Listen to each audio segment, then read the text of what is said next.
Welcome to our daily vlog!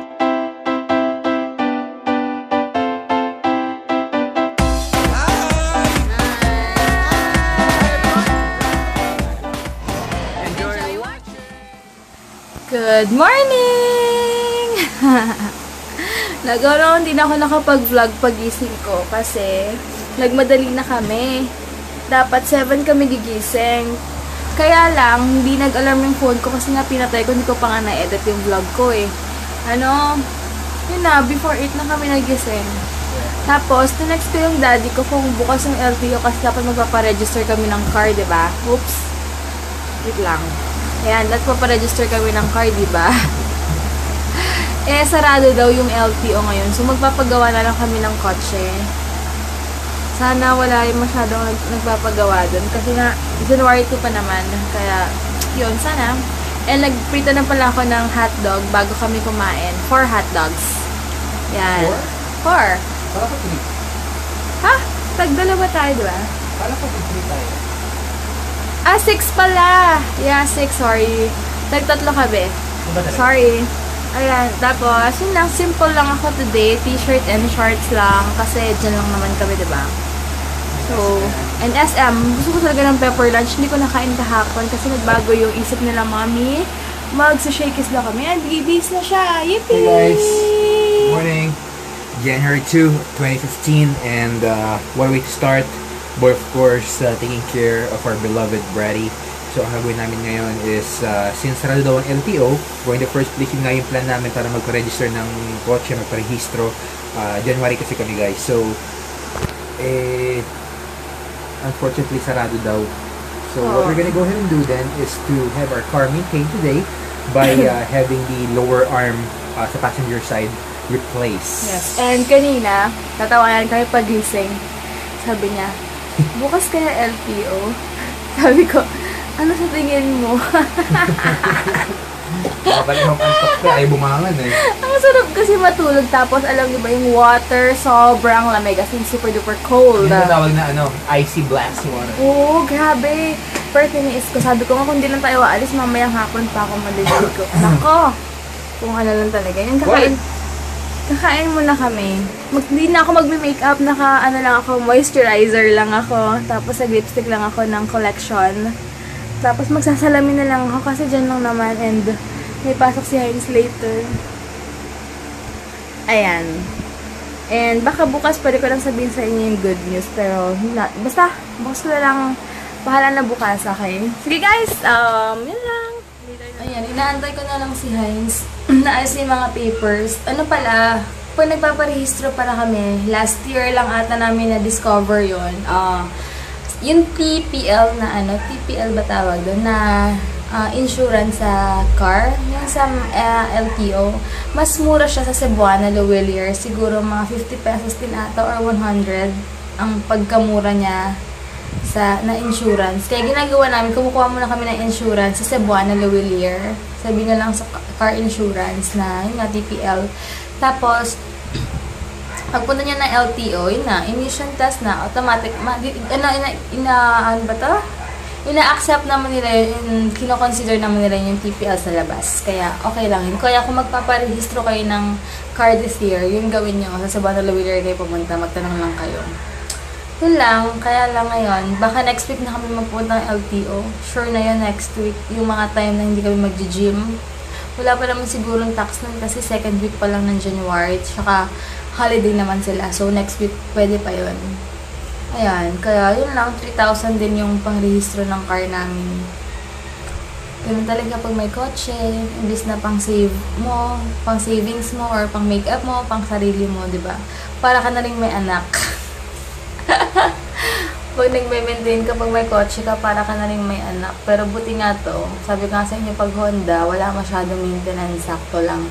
Normal lang na na maintenance, like change oil, mga ganon. Nagpapa-change oil pala kami, siguro next month na yun. Lahat, papaayos namin yun. Yun lang. Sige guys, kunin ko muna yung budget pala kay Brati sa envelope kasi nandun yung budget niya, so... ito lang yung yung OOTD namin. Siyempre, ang aking favorite na footwear. Yan. Kasi ang comfy niya rin, ano. Ito size 8 to, pero kasya sa akin, kay mama to. Pero sakto lang yung size 7 sa akin talaga. Pero ito 8 to eh. Kasi hiningi ko lang to kay mama yung nakita ko. Yan, simple t-shirt lang. Tapos, anong tawag dito sa, khaki? Khaki shorts. Same kami, but mas maikli yung akin. And naka-plain shirt lang siya. Ako, Canada. Canada. Yan lang. Ako, Philippines. Wek. Sige guys, lagay na lang. Bye. Sana mabilis lang yung pagmaintay ng kotse. Dito na kami sa staging lanes. Tang 5 pa daw kami, baka tanghali pa. Sa sa Cavite. Ayan, dito na kami. Mga tanghali pa daw kami kasi pang 5 kami. Lalakad kami. Pupunta muna kami sa lolo't lola ko. Lakad-lakad muna. Wow, ganda ng painting. Yun ang ganda. Nice. May gift. Galing sa ninang ko. Wow! Ito yung hinahanap ko sa Forever 21. Ito yung hinahanap ko sa Forever 21. Grabe. Ganda. And meron pa. To Debbie from Ninang Cherry. And look ko. Dramatic. 3 pieces lash set. May false lashes, may pandikit, and merong eyeliner. Yan, bumili sa Insta ng bubble gum namin. Namiss ko tong McDo sa amin, Oo, nalakad na kami doon. Kumain kami konting menudo tsaka ham sa lola ko. Yan. 2 times. Grabe, ngayon sobrang araw na, kahapon sobrang namang ulan. Dito na kami. After ito, magpunta kami pag nagawa na yung car sa Pote kasi magpapa-alignment kami. Mas mura doon, 300 lang. Magpa-align dito, 600 pesos. Medyo pricey dito pero sigurado ka namang magagawa yung car mo. Wow, may Christmas giveaway pa kami. Kakatuwa naman, naalala pa nila kami kasi suki nila kami last year. Kasi mula 2000 what? For a long 2010, suki na kami dito. Kakatuwa, gagawin na si Bratty. Wala talagang hassle dito. Tsaka ang ganda ng lounge nila. Tsaka lahat marunong mag-drive. Tsaka lahat ng mekaniko marunong mag-drive. Yan. Itong coupon, may binigay sila sa amin. Nakakatuwa kasi 1 taon kami bago bumalik dito pero naalala pa rin nila kami, I-claim namin to. Mga food daw to Ayan, sakto lang pala yung balik namin dito kasi next na yung car namin. Grabe, yung mga sakyan dito, sarap tumambay dito. Grabe, si Bratty nag-alarm tayo sa kanila, ha? Kaya medyo mataas yung rate nila dito pa nagpagawa ka kasi free coffee, aircon, marami kang maupuan, diba? Grabe, may chinutuning sila dito. Tuning ba yun? Tune-in? Tuning pala. Ha? Dino-tune. Ito kami ngayon sa shop nila. Happy New Year! May bago silang mga t-shirts. Dino. Ayan sir, t-shirt. Dino something. Magkano to? Kuya? Makapal nga yung naka-silent phone ko, lumabas na ako. Ay, nakita ko siya. Ayan, ginagawa na ni Kuya. Ayan, ito yung nasira sa amin.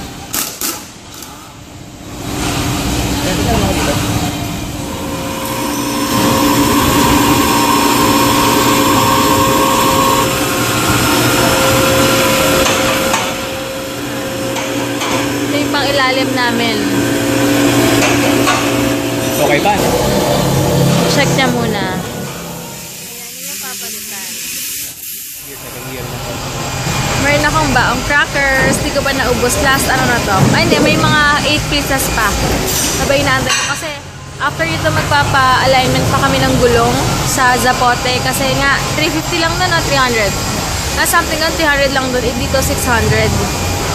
Kaya kalahati din yung difference. Kaya mabuti nga wala naman traffic. So, punta lang kami doon.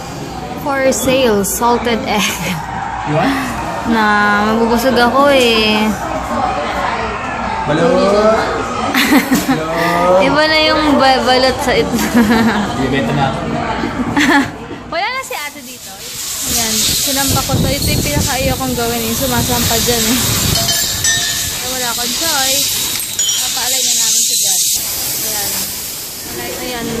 Nilagyan siya ng ganito dahil So, pampered connected, na pampered si Bratty ngayon, ha? connected siya dun sa monitor para ma-align yung gulong. Computerized kasi dito. 300 lang. Doon, sabi ko nga kanina, 600. O, diba? Kalahati. Kaya lang dito, hindi lang ganun kaganda yung lounge nila. Tsaka yung mga pagsistayan mo. Kasi nga, mura lang eh. Ayan siya. Doon mo malalaman kung okay, naka-align or what. Sila lang nakakaalam yan eh. And you know what guys, the purpose kasi ng pag-align ng wheels or making sure that your wheels are aligned is that yung gulong nyo hindi masasayang kasi technically pag of course hindi siya align properly.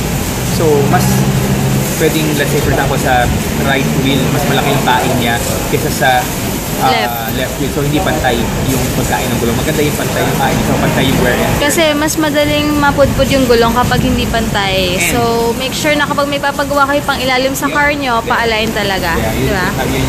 So since already mentioned that already, yun nga. So after any time na kung may gagawin kayo, kasi sa pang-ilalim, any suspension maintenance service, make sure that you always align your wheels just to be safe. Yes. That's pero it will save you. Tama. Ayan. Paano kayo dati, boss mo naman? Makalma yung gulong, mga 3 buwan. Ayan. Yung... Pag green, okay na siya, kuya? Ganun ba yan? Reset, nare-reset lang yung computer. Kasi minsan, di ba, minsan naglolo ko rin. Ayan, ang bilis lang. Pumunta na kami sa lola ko, tapos mag-SM. Ito kami ngayon sa Cebuana para sa insurance. Ayan, saglit lang kami sa lola ko. Ngayon naman, pupunta kami ng... natapos na kami sa Cebuana. Ngayon naman, pupunta kami sa SM South Mall para kumain ng pepper lunch. Grabe, super crave ko na yun. Kahapon pa. Excited na ako. Ayan, dito na kami. Ang saya naman nila. Ang dami nilang family, oh. Look, oh. Ang dami nila. Grabe, ang saya niya. Ang dami, oh. Tingnan nyo, guys. Oh, saya. Ayan, normal lang ngayon ang ayan, dito na kami sa pepper lunch. Finally. Ayan, dito na kami. Yummy! Wala akong makeup. Ikaw talaga. Ito nagagandahan sa akin pag wala akong makeup. Ikaw talaga. Ayan, finally, food court na kami. Nagputo, limbit pepper rice. Pina-add ko ng extra beef with extra corn. Yun.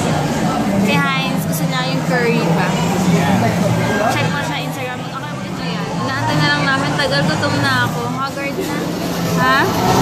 Ha? Kapag pa kinikrave yan? Oo, kagabi kasi nabusog na ako. After namin nabusog na ako kagabi kaya hindi na kami nakapag-pepper rice. Tagal, sana umilaw na siya. Please, ilaw ka na please. Please, umilaw ka na. Mamaya mag-dessert pala kami ng DQ. Last, ano na namin yan. Last na fig, ano yan? Fig out na namin yan.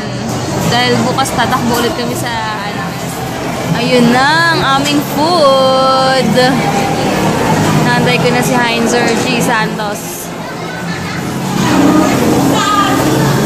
Where's the sauce? Parang namimiss ko na yung cone na may ano, ayun o, or itong, taga lang, tigyan mo na ako. Ano ba dito masarap? Ang in-order ko is chocolate almond, ikaw. Oreo Blizzard. Oreo Blizzard. All-time favorite classic. Punta muna kami yung video ngayon kasi magde-deposit lang kami. Ay, shaky yung camera ko. Wait lang. 50% sa guest. Ay, guest pala. Sabi ko kasi guest. Guest.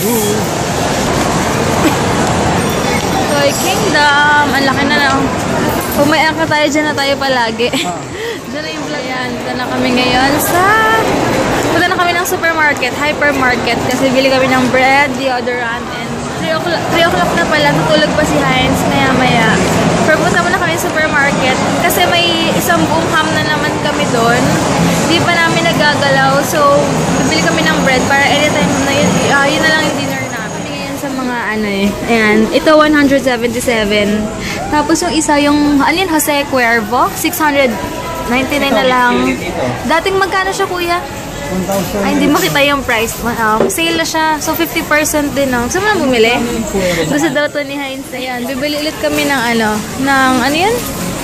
Ay, bakit yung iba? Wala na yung binibili natin. Ito, may oats. Full wheat. Pauso ng Multigrain. pauso ng SM. Okay to ah. Ayan sa 8 pa. Magkano to? Kaya mo na doon na lang. Okay na yan. Mura lang na siguro yan. 60 lang. Yan na lang. Check mo na tayo. Ayoko nun kasi meron siyang oats. Baka hindi masarap sa ham. Ha? Tingnan mo, mabili yung Walter dito. Yan sa ano? Ito na lang pala. Wala kasi. Oh, meron ka pang nuggets dun. Dalawa pa. Titingin kami ng chicken na natikwan ko sa tita ko. Sa Rustans lang daw kasi meron nun. Wala nun dito. Bibili rin pala kami ng Gatorade kasi tatakbo kami bukas. Tita. Gatorade. Gatorade. Gatorade. Sorry, Gatorade sabi ko.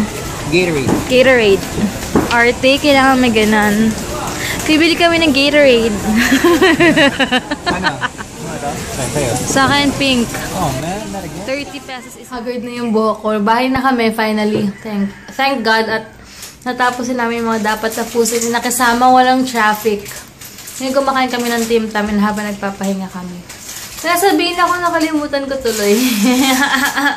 Lagi akong ganyan. Hello! Grabe. Ang sarap ng tulog ko kanina pa. Simula 5 ata bagsak ako. Dahil siguro sa sa pagod din. Grabe. Parang ngayon ko naramdaman lahat ng pagod namin. Kasi, di ba, umaga pa lang gising na ako. Nung Pasko pa lang. Tapos, simula Pasko hanggang kahapon, grabe, super hectic ng sked namin. And kanina, yun nga, umalis nga kami, diba? Tapos, humiga ako, sobrang lamig. Sabi ko kay Heinz Jill, sabi ko, pahinga lang ako saglit. Ayun, so naka-idlip na ako. Or nakatulog, rather. As in, the best talaga ang pahinga ko ngayon. Kaya yan. And yung oatmeal pala na tropical fruits, grabe, sobrang tamis daw. Kaya, mas okay yung dati. Yung mga may strawberry, ganyan. Ito, hindi masyado. Sabi ko na nga ba, duda ako dito kasi amoy palang iba na eh. Matamis-tamis yung amoy na. Basta parang puro sugar. Pero walang choice si Heinz. Kailangan niyang kainin. Yun lang. Sige guys, prepare ko muna yung food. Para ang dilim. Hello guys! Nakapag-ano na ako. Nakapaghilamos na ako. Moisturizer and petroleum sa lips ko. Sanay na ako maglagay ng petroleum jelly bago matulog. Ay, kagaw. Hey everyone. Makain po ako. Sorry, di ko napag-hi agad. I'm talking while you're eating. Alam mo, may sabihin talaga ako kanina. May i-share ako. Nakalimutan ko. Hindi ko na talaga matandaan. Bayan na kaasar. Anyway, kanina pala, yung last cheat day namin. Pepper lunch and DQ. Wala, na-crave. Sabi nga ni Heinz, hindi normal. Bakit nag-crave ka ata ng DQ? Kasi usually siya nagsasabi na gusto ko ng DQ. Ako kanina sabi ko, dessert natin, DQ. Wala lang. Kasi parang na-miss ko lang yung chocolate almond nila. Diba? Tapos minsan lang. Tapos bukas pala tatakbo nga kami sa SM. Sana. Ang lamig pa naman. Ang lamig ng hangin kapag tumatakbo. Pero okay na yun kasi mas magandang training yun. Di ba nga sila Pacquiao ginagawa nila, tumatakbo sila sa Baguio rin yun. Tapos may snow pa sa Amerika. Diba na... Sa Baguio, magandang training din yun, no? Kasi nga malamig. So, napo-force din yung katawan mo talagang magpawis. And naka-sauna suit naman kami. And hi pala sa mga mga nag-comment na nakabili daw sila ng sauna suit sa Tobies. Kakatuwa naman na na nagugustuhan niya rin yung mga nakikita niya. Okay yun. I mean, that's our ultimate goal for this year. I mean, to look good, to be healthy, and basically just to feel good. Yeah, siguro second factor na lang yung to look good kasi ang kapag nag-workout ka. Oo, pero talagang number 1 priority is yung health. Tignan nyo, yung nagkasipon ako 1 day lang. Hindi yung parang, di ba? Tapos nakagala pa ako after. So, yun na yung mga, advantage. Ang gusto ko lang i-share. Ito, guys, walang halong kabulaan to or pagyayabang. I mean, I have been working sa CBG. sa call center or sa BPO for the past 4 years. At yung time nila na pa ako nun, working student pa ako at the same time. Yeah, so school and then work. So until now, since I have been maintaining my workout, never ako nagkasakit. Or Thank God, no? Thank God, never ako nagkasakit. Awa ng Diyos. And then also at the same time, hindi ako na hospital. And then also, nung lately lang, nagkaroon ako ng physical exam sa work namin. Lahat normal. Nothing was wrong. Din nga, di ba sabi ko sa inyo, nagulat yung nurse kasi ilang years na daw siya nasa call center. Kasi sinabi nga niya, 4 years yata. O nga, almost 5 years na, ilang buwan na lang. Sabi, nagulat sila kasi nga, lahat normal yung yung result ng mga niya ginawa sa kanya. So thank God, 'di ba? Yun pa lang parang malaking blessing na hindi ka magkasakit for 1 year. 'Di ba? Okay na yun. Sobrang enough na blessings na yun. So blessing pala. Sobrang naman ako sa S. But thank God talaga sa lahat ng blessings. Talagang magandang sa pinakasamahan din namin ni Heinz. 2014 rin yung pinaka-the best para sa amin. Kasi nga, marami kami nakilalang friends. Tapos, kinasal kami. Dahil yung magandang nangyari sa life din talaga. Kahit na, syempre, ang life is roller coaster. Pero, have faith lang. Yun lang din talaga. And, papasalamat kami. And thank you rin sa mga bago ko nakilala namin nung 2014. Sobrang happy kami and blessed kami to have you guys. Sobrang ang saya-saya lang ng feeling din kapag talaga may mga friends ka rin, may bago ka nakikilala. So, maganda talaga rin sa amin yung 2014. Kaya ngayong Pasko, ang blessings ko ay kayo. Ayan, tsaka sana more friends sa ngayong 2015 and looking forward talaga kami ngayong year na to. Kasi sobrang ganda talaga ng pasok ngayong 2015 para sa amin. As in, basta malalaman nyo na lang very soon kung bakit kami masaya and celebrate kami. And sa January 18 pala, guys, 7 years na kami na dapat mag-boyfriend-girlfriend, magkasama. 7 years na talaga kami magkasama. So, siguro isa-celebrate namin yon sa January 18. Hindi ko pa alam kung saan kami. Pinag-iisipan pa namin kung hindi ko alam kung mag-overnight ba kami or kakain kami sa hotel or what. Pero hindi ko pa sure. Pasensya na, ang daldal ko naman kasi na-hyper ako sa tulog ko. Yan. Sige guys, paalis na rin si Heinz. Mamaya na lang. Yan, nakahiga na ako. Good night guys! Bukas na lang. Sana nag-enjoy kayo ngayon. Kahit na puro kotse yung nakita nyo ngayong araw na to. Yun lang, 90% na yung vlog ko. And medyo late na siya. Pasensya na. Sige guys, ang lamig no? Tsaka nakita ko sa news kanina sa Tagaytay. Sobrang daming tao sa Sky Ranch ba yun? Grabe. Daming tao and super traffic. Buti na lang pag siguro nadala na kami talaga pag 25 tsaka January 1, mga ganyan. Siguro stay na lang sa bahay, no? Mas okay pa kaysa makigulo sa maraming tao, traffic, stress din. But anyway, yun lang. Bukas na lang guys. Bye! Good night!